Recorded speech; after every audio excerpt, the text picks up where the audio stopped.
Selamat pagi Ibu Bapak, Saudara-saudari yang dikasihi Tuhan. Kita bertemu dalam persekutuan doa pagi GKI Gading Indah di saat ini. Apa kabarnya?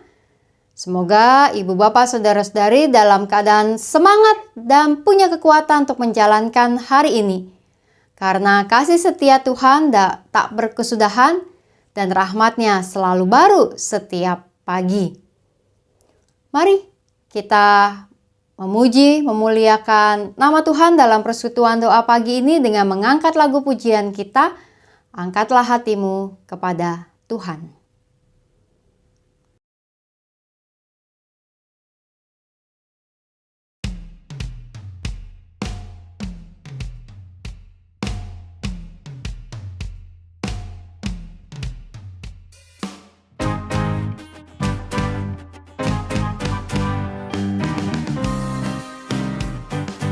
Angkatlah hatimu pada Tuhan, bunyikan kecapi dan menari. Jangan lupa bawa persembahan. Mari kawan, ajak teman bersama menyembah. Sorak-sorak sorak haleluya. Mari mari mari nyanyilah. Pujilah Tuhan yang Maha Kudus. Mari kawan, ajak teman bernyanyilah terus. Janganlah mengaku anak Tuhan jika engkau mengeraskan hati. Jadilah pelaku firman Tuhan. Mari kawan, ajak teman bersama menyembah. Sorak-sorak sorak haleluya. Mari mari mari nyanyilah. Pujilah Tuhan yang Maha Kudus. Mari kawan, ajak teman bernyanyilah terus.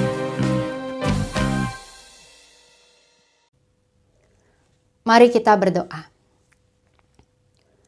Tuhan yang Maha Kasih, kami datang ke hadapan hadirat-Mu di pagi hari ini, pagi yang baru, yang kiranya penuh dengan rahmat-Mu untuk menjalankan kehidupan kami.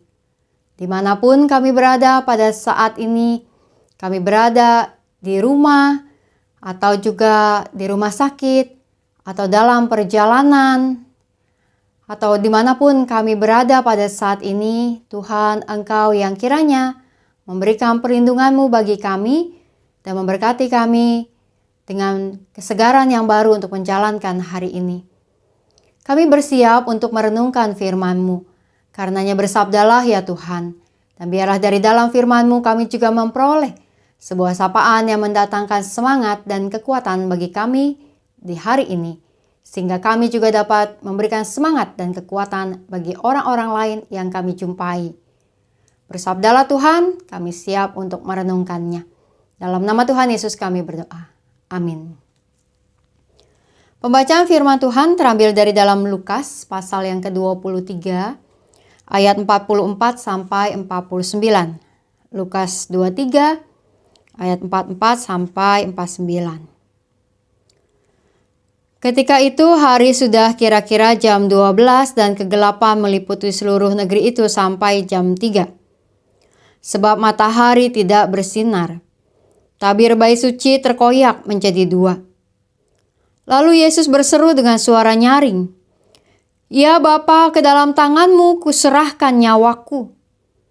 Sesudah berkata demikian, ia mengembuskan nafas terakhir. Ketika kepala pasukan melihat apa yang terjadi, ia memuliakan Allah. Katanya, "Sungguh, orang ini orang benar." Sesudah seluruh orang banyak yang datang berkerumun di situ untuk tontonan itu, melihat apa yang terjadi, pulanglah mereka sambil memukul-mukul dada mereka. Semua kenalan Yesus berdiri dari jauh, termasuk perempuan-perempuan yang mengikuti Dia dari Galilea dan melihat semuanya itu. Demikianlah pembacaan firman Tuhan yang kita renungkan dalam persekutuan doa pagi kita di hari ini. sebuah persekutuan doa pagi menjelang Jumat Agung yang akan kita hayati bersama-sama. Tinggal beberapa hari lagi kita menghayati ibadah Jumat Agung. Ibadah Jumat Agung kita lakukan untuk mengingat dan mengenang peristiwa kesengsaraan dan penderitaan yang Yesus alami. Sebuah perjalanan menuju salib sampai kemudian kematiannya di atas kayu salib. Sebuah peristiwa yang bagi kita, orang-orang Kristen pada masa kini, sudah kita kenal, hafal, dan bahkan kita juga mungkin sudah tahu secara runtut, detil, tentang apa yang Alkitab sampaikan mengenai peristiwa penyaliban dan kematian Yesus Kristus. Kita tahu bahwa ada 7 perkataan Yesus di atas kayu salib. Kita tahu tentang apa yang dilakukan oleh prajurit-prajurit kepada pakaian Yesus. Kita tahu tentang apa yang dilakukan para perempuan-perempuan di sekitar salib Yesus. Ibu bapak saudara-saudari yang dikasihi Tuhan, ketika kita menghayati kembali kisah mengenai Jumat Agung, maka ada tokoh-tokoh yang terlibat di dalam peristiwa atau kisah Jumat Agung. Dan pada hari ini saya mengajak ibu bapak saudara-saudari menghayati tokoh kepala pasukan. Kepala pasukan yang telah memimpin para prajurit untuk membawa Yesus di dalam peristiwa menuju ke Golgota, ketika Yesus memikul salib. Dan kepala pasukan ini yang juga tentu memerintahkan para anak buahnya, pasukan-pasukannya, untuk kemudian mereka menghukum Yesus, menyalibkan Yesus, memaku Yesus. Kepala pasukan adalah orang yang punya wewenang, tugas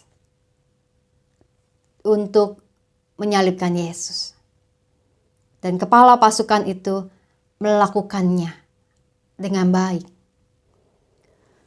Kepala pasukan ini bukanlah seorang Yahudi, namun dia adalah seorang prajurit Romawi. Dan kepala pasukan ini adalah orang yang mungkin tidak terlalu kenal atau tidak mendengar banyak dan bahkan tidak menyaksikan tentang apa yang Yesus lakukan selama 3 tahun di dalam pelayanannya. Ketika Yesus berkeliling dari kota ke kota mengajar banyak orang dan melakukan banyak mukjizat. Kepala pasukan ini adalah orang yang hanya tahu bahwa Yesus adalah seorang tahanan yang perlu ia bawa ke Golgota untuk disalibkan. Kepala pasukan ini adalah orang yang melihat Yesus sebagai seorang hukuman. Dan sebagai seorang kepala pasukan, menghukum orang dengan penyaliban pada masa itu bukanlah peristiwa yang aneh dan bukan pula peristiwa yang pertama kali dilakukan oleh prajurit atau pasukan yang ada saat itu.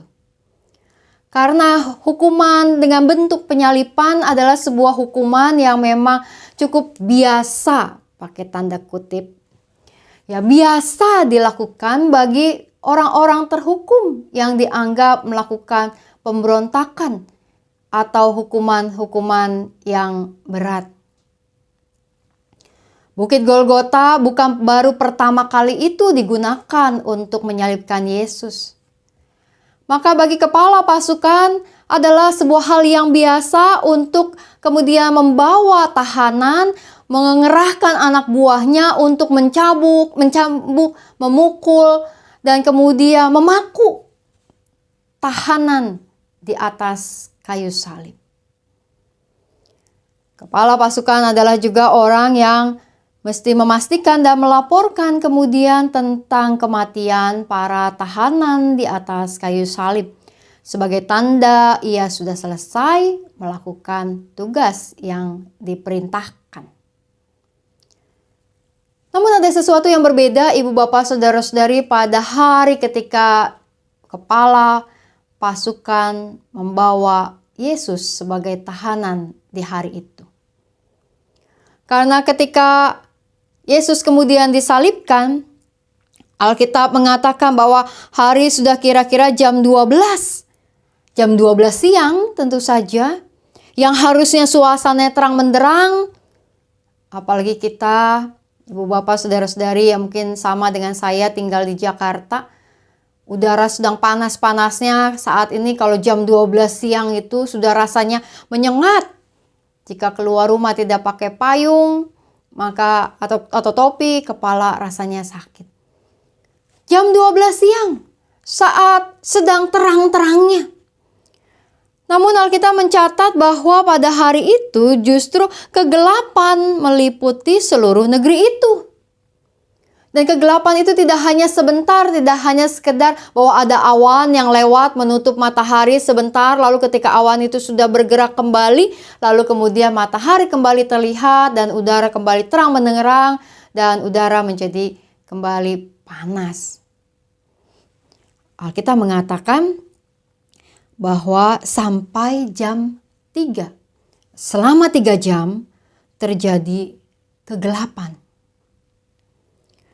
Matahari tidak bersinar.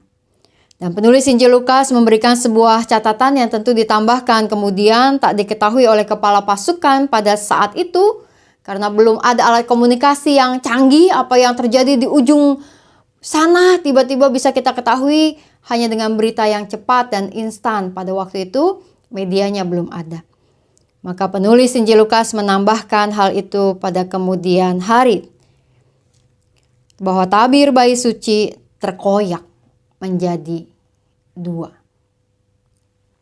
Ibu bapak saudara-saudara yang kasih Tuhan, apa yang dilihat dan dialami oleh kepala pasukan, dan bukan hanya kepala pasukan tetapi juga anak buahnya, pasukannya, para prajurit, mereka menyaksikan bahwa saat itu langit menjadi gelap dan kegelapan itu berlangsung begitu lamanya.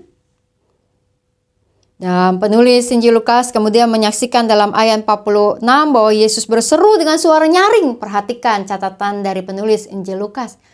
Berseru dengan suara nyaring.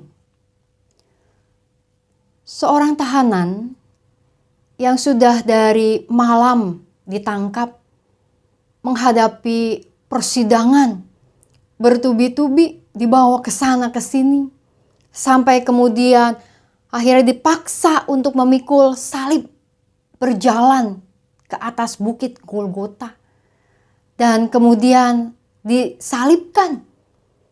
Dan penyaliban itu sendiri bukan hanya sekedar diikat untuk disalib, tapi dipaku tangannya, kakinya, dengan darah yang tentu menutupi mukanya karena ada mahkota duri di sana. Seorang tahanan yang sudah berjam-jam di atas kayu salib. Seorang tahanan yang merasa haus, terluka. Tapi Alkitab mencatat, penulis Injil Lukas mencatat bahwa Yesus berseru dengan suara nyaring. Ya Bapa, ke dalam tanganmu kuserahkan nyawaku. Sesudah berkata demikian, Yesus mengembuskan nafas terakhir. Kejadian itu, kegelapan yang menutupi seluruh negeri pada saat itu berjam-jam, sebagai sebuah fenomena alam yang belum pernah atau jarang dialami oleh kepala pasukan itu. Dan ketika ia melihat sang tahanan yang sudah sekian lamanya mengalami penderitaan di atas kayu salib, berseru dengan suara nyaring untuk melepaskan nyawanya. Karenanya ayat 47 Alkitab mengatakan, kepala pasukan melihat apa yang terjadi. Ia memuliakan Allah, katanya, sungguh orang ini orang benar. Sekalipun kepala pasukan ini bukanlah orang Yahudi, tetapi dia adalah orang yang percaya kepada Allah.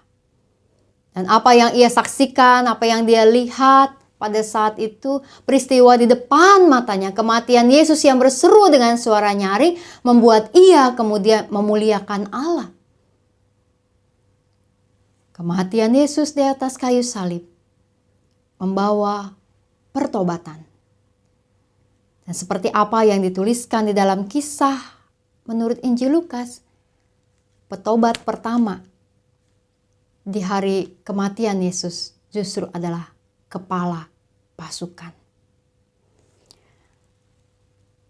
Lalu kemudian Alkitab juga mengatakan bahwa orang banyak yang saat itu datang untuk menonton, melihat apa yang terjadi, mereka pulang sambil memukul-mukul dada mereka. Ya, orang banyak juga kemudian menjadi orang-orang yang bertobat. Menyesal bahwa ternyata orang hukuman ini bukan sembarang orang hukuman. Bahwa yang mati di atas kayu salib pada jam 3 saat itu bukanlah sembarang tahanan biasa. Tapi ada kuasa pada orang itu. Kepala pasukan dan orang banyak mengalami penyesalan. Mereka sadar ketika sudah terlambat. Yesus sudah mati di atas kayu salib. Namun ibu bapak, saudara-saudari yang kasih Tuhan, apakah memang mereka adalah orang-orang yang terlambat untuk bertobat? Saya merenungkan dan menghayati bahwa orang banyak dan kepala pasukan kemungkinan adalah orang yang memang tidak tahu siapa Yesus, dan mereka mungkin hanya mendengar dari apa yang terjadi pada Yesus belakangan, dari apa yang kemudian dihasutkan oleh imam-imam kepala, dan kepala pasukan pun hanya menjalankan sebuah tugas. Maka bukanlah sebuah kesalahan mereka bahwa mereka tak mengenal Yesus. Bukanlah karena mereka tidak mau untuk taat atau mendengar atau belajar dari Yesus. Tapi karena mereka tak tahu. Namun disitulah yang justru menjadi sebuah hal yang indah. Bahwa kematian Yesus membawa kesadaran buat kepala pasukan dan orang banyak yang menonton. Bahwa kematian Yesus di atas kayu salib itu membuat kepala pasukan mengaku bahwa orang itu adalah orang benar. Mati dengan cara menyerahkan dirinya. Mati dengan sebuah seruan. Mati dengan suasana alam yang menjadi gelap, mendukung rasa duka yang ada. Ibu bapak, saudara-saudari, itulah kisah mengenai kepala pasukan yang tak mengenal Yesus sebagai seorang juru selamat ketika Yesus hidup, tapi justru mengenal Yesus sebagai juru selamat ketika Yesus mati di atas kayu salib yang disaksikan oleh mata kepalanya sendiri. Dan bagaimana dengan kita? Kita adalah orang-orang yang mengenal Yesus sebagai Tuhan dan Juru Selamat kita. Dia adalah Kristus. Kita adalah orang-orang Kristen yang telah mengenal kisah Alkitab. Kita adalah orang-orang Kristen yang akan kembali menghayati peristiwa penyaliban dan kematian Yesus di atas kayu salib di tahun ini seperti tahun-tahun yang lalu. Kita adalah orang-orang yang juga hafal dengan berbagai hal seputar kematian dan penyaliban Yesus. Namun apakah itu menjadi sebuah tanda bahwa kita adalah orang-orang yang memuliakan Allah dalam kehidupan kita? Atau jangan-jangan kisah Alkitab sudah menjadi sebuah kisah yang biasa buat kita. Ketika membaca ayat-ayat Alkitab, tak ada lagi sesuatu yang terasa hangat atau bergerak di hati kita. Tak ada lagi sesuatu yang memberikan sebuah pemahaman bagi kita. Karena hati dan pikiran kita sudah penuh dengan banyak hal yang kita miliki di dunia ini. Sehingga tak ada lagi tempat untuk menghayati kisah-kisah Alkitab sebagai cara Allah mau menunjukkan sesuatu kepada kita. Ketika kita kembali menghayati kisah Jumat Agung di dalam ibadah nanti, apakah kembali kisah dan ibadah itu membuat kita menjadi orang yang berseru untuk memuliakan Allah? Memuliakan Allah, bahwa sungguh Allah adalah Allah yang penuh dengan kuasa. Allah yang datang ke dalam dunia, menyelamatkan dunia ini dengan kematian Yesus Kristus di atas kayu salib. Allah yang layak untuk kita puji, kita hormat, kita sembah dalam hidup kita. Allah yang mendengarkan doa-doa kita. Allah yang memberikan rahmat-Nya yang baru kepada kita. Allah yang setia. Allah yang hadir. Allah yang memberikan kita kehidupan. Di hari ini, Ibu Bapak Saudara-saudari, apapun yang kita lakukan, apapun yang kita kerjakan, bahkan apapun yang kita pikirkan dan kita rasakan di hari ini, maka biarlah juga ada tempat di hati dan pikiran kita dalam waktu kita di hari ini untuk sujud syukur di hadapan Tuhan, bersyukur atas kehidupan ini, dan memuliakan Tuhan yang sudah memberikan kita keselamatan. Jumat Agung yang kita rayakan di tahun ini kiranya memberikan kepada kita sebuah pengharapan yang baru, kekuatan yang baru, dan juga satu pujian yang baru bagi Tuhan. Kiranya Tuhan memberkati kita. Mari kita menaikkan lagu pujian kita. Kita bernyanyi.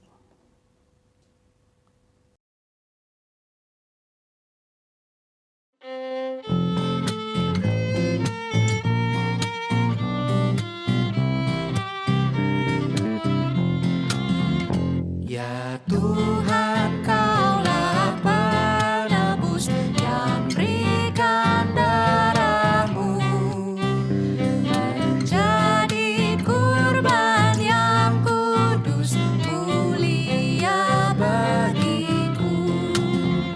Kehendaki jalan hidupku berliku dan berat, Engkau benarlah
Mari kita berdoa.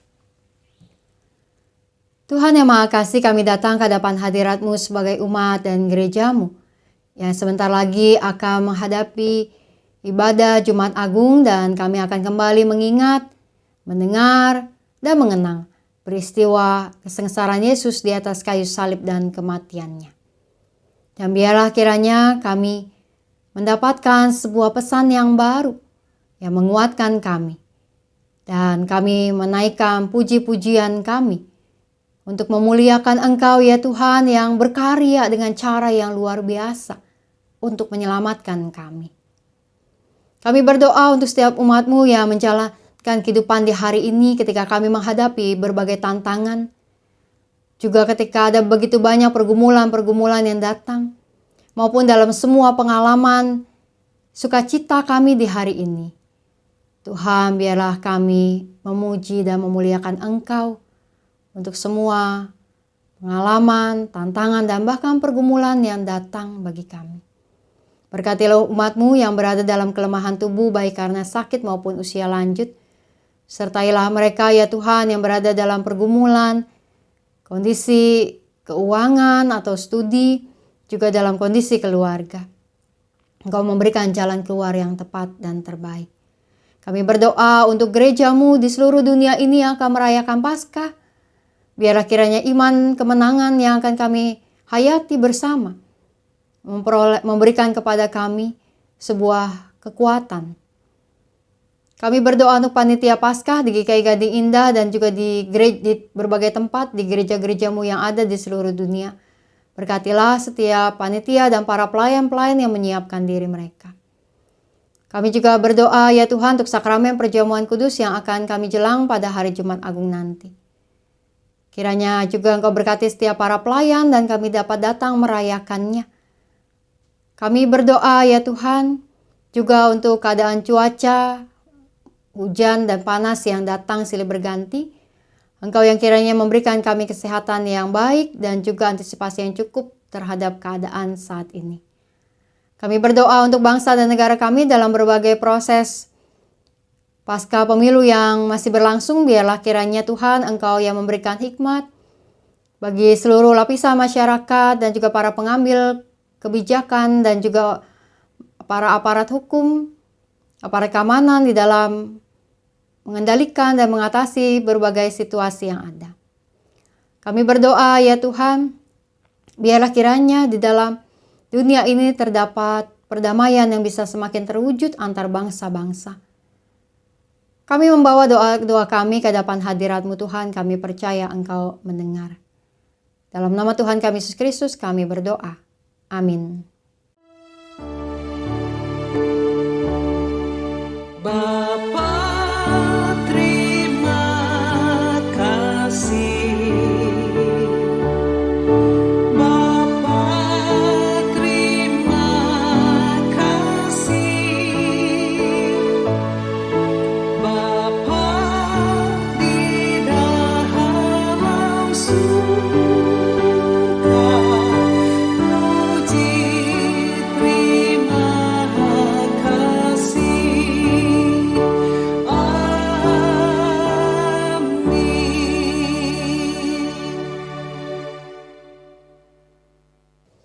Selamat pagi Bu Bapak Saudara-saudari, ada informasi mengenai rangkaian kegiatan sampai Paskah.